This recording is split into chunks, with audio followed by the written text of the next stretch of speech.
এৰা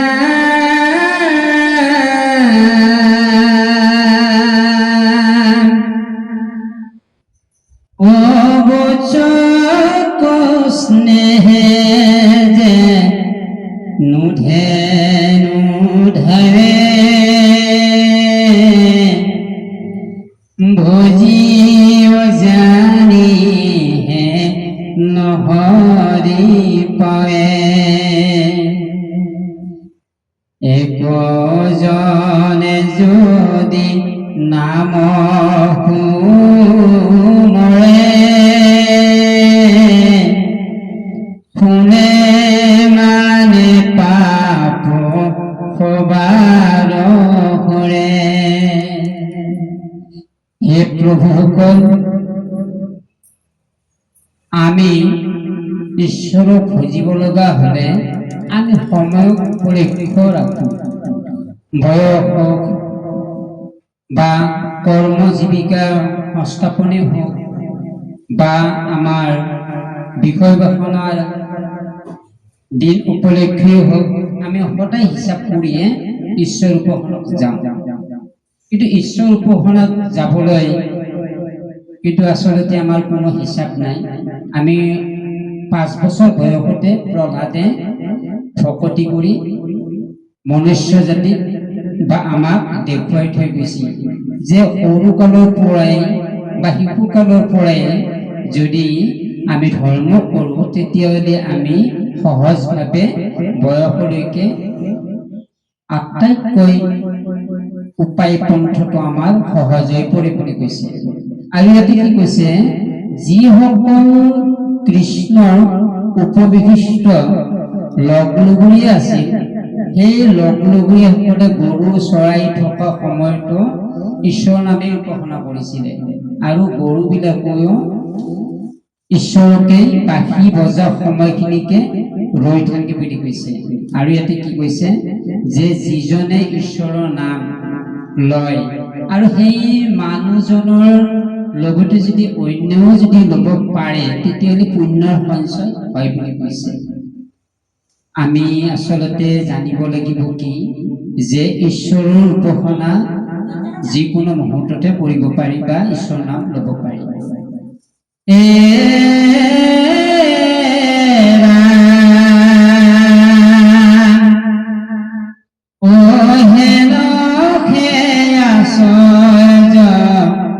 দেৱতা হৰি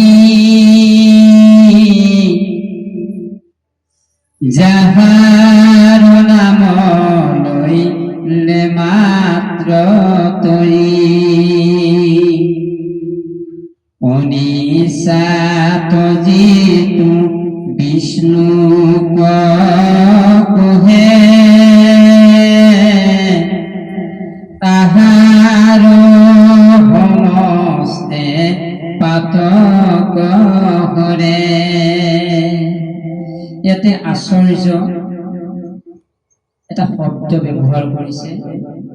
আশ্চৰ্য মানে আচৰিত নহয়, আশ্চৰ্য মানে হৈছে যিসকল দেৱপুৰুষ অৰ্থাৎ বাপেশ্বৰৰ আশ্চৰ্য বুলি কোৱা হৈছে। আৰু শংকৰদেৱৰ 10 নাম আছিলে, শংকৰ, দমস্ত, গৃহস্থ, আশ্চৰ্য, বাপ, বৰতা, ডেকাগিৰি, ইষ্টগুৰু, গংগাধৰ, মহাপ্ৰভু। এই 10 নামৰ মাজৰ পৰা আশ্চৰ্য ইলাৰাম দাস নাম অঞ্জন গুৰুজনকো আশ্চৰ্য বুলি কৈছে।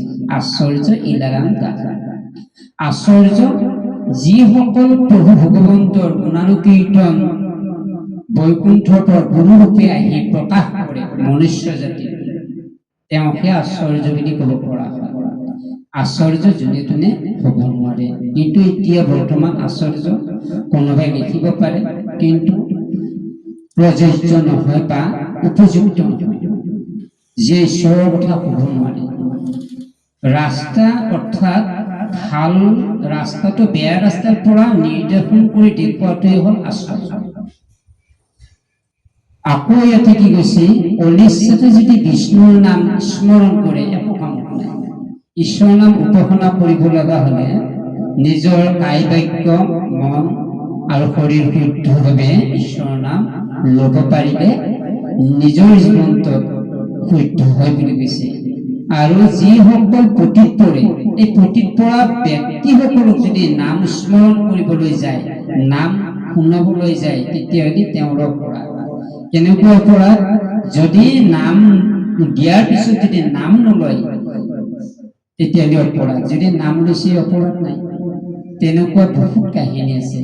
কাৰণ এনেকুৱা সময়ত আচলতে নাম স্মৰণ, নাম সোঁৱৰাই দিয়াটো উচিত কিয় নহয়? প্ৰযোজ্যভাৱে চাব লাগিব তেওঁক সহ্যগত মানুহজনক নাম দিব পাৰিনে নোৱাৰে, সেইটো কিন্তু চাব লাগিব, চাইহে দিব পাৰি।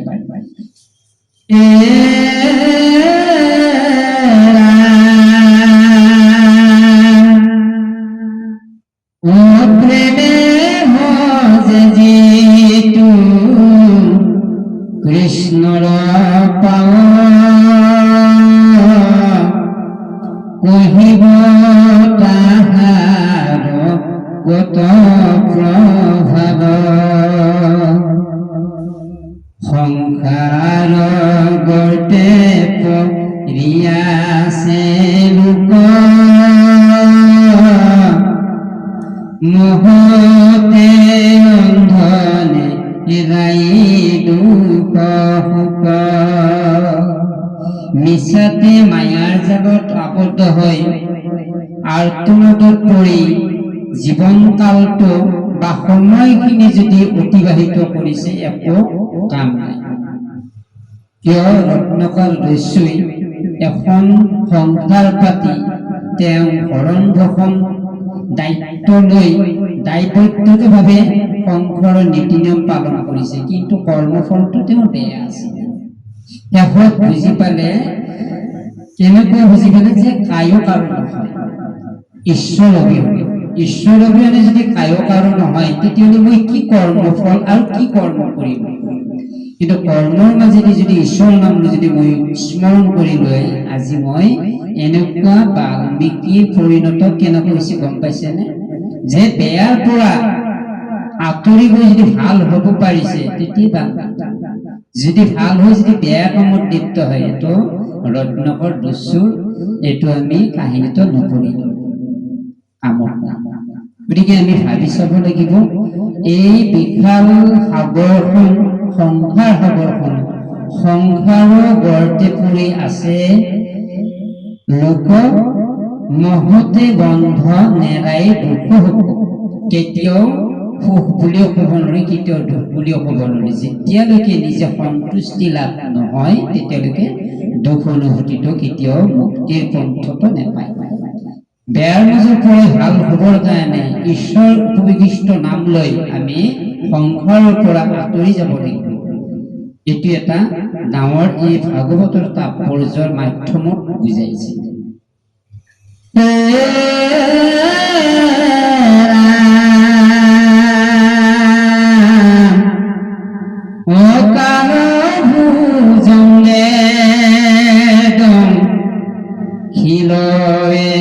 প্রাণ কৃষ্ণ বিনে কোনে করিবে ত্রাণ, যতে দেখা যখন হস্তির খোজত খুবে লুকাই।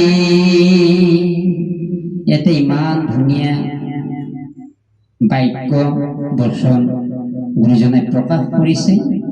কালৰ কাল এই দেখিছেনে যে সদায় এটা কথাই মনত কৰিব লাগিব বা মনত ৰাখিব লাগিব, সাপে বা সৰ্পই লেখি খায়, বাঘে দেখি খায়। সৰ্পই যেতিয়া মানে মানুহক যেতিয়া বিষাক্ত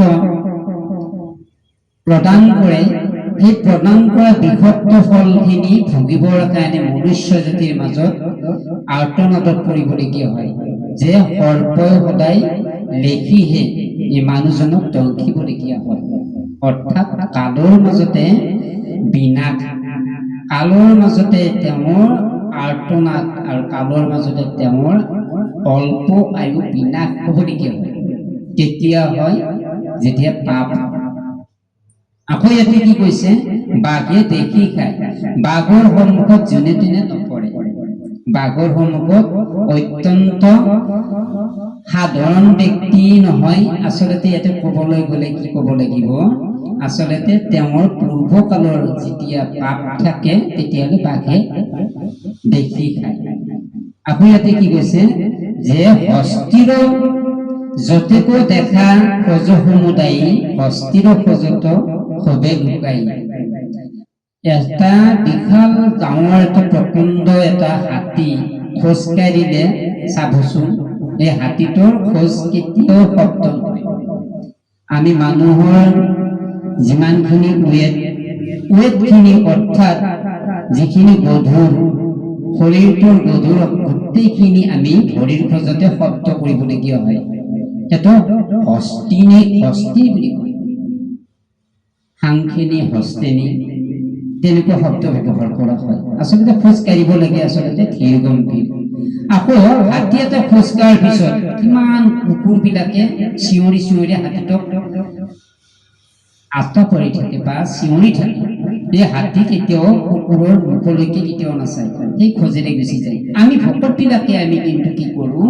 আমাৰ ধৈৰ্য শক্তি হেৰুৱাই কিনে কি কৰোঁ? আমি বিতৰ্কৰ সৃষ্টি কৰি আমি ধৰ্মৰ আন এটা স্থানলৈকে গতি কৰিবৰ কাৰণে আমি কি কৰোঁ? তৰ্কৰ পৰিণতে আমি খেলি মেলি কৰি আমি আঁতৰি আহিবলগীয়া হয়। কিয়? আমি আচলতে ভকত শব্দটোত হৈছে কি? আমি শুধৰণি কৰিবৰ কাৰণে বা আমি সদায় চেষ্টা কৰিব লাগিব মানুহজনক বুজাই দিবৰ কাৰণে। কিন্তু আমাৰ বুজাই দিয়াত আমাৰ যিখিনি আলোচনা, এই আলোচনাখিনি আমি পূৰ্ণপ্ৰাপ্তি হ'ব নোৱাৰোঁ। কিয়নো আমাৰ খং উঠে। কিয় খং উঠে? আমি মাছ মৎস্য জ্বলা আমি সদায় ভোগ কৰি থাকোঁ। এই বেয়া গৰম বস্তুবিলাকৰ পৰা আমি সদায় আঁতৰি থাকিব লাগিব। তেতিয়াহে আমি মানুহক বুজাই দিব পৰা আমাৰ ধৰ্মৰ নীতি আমি মানুহজনক আমি সদায় সংস্কৃত কৰিবৰ কাৰণে আমি নিজে ভাল হ'ব লাগিব। আমি যদি বেয়া হৈ আনক বুজাবলৈ যাওঁ তেতিয়াহ'লে আমাৰ ধৰ্ম জ্ঞান। গতিকে আমি কি কৰিব লাগিব? এজন সাধুমন্ত হ'ব লাগিলে আমি হাতীৰ নিচিনা খোজ আমি ভৰি অৰ্থাৎ আমি বসুমতীত দিব পাৰিব লাগিব। তেতিয়াই এই ব্যক্তিজনৰ ধীৰ স্থিৰ গম্ভীৰ গোটেইখিনি ফুটি উঠে সজুল।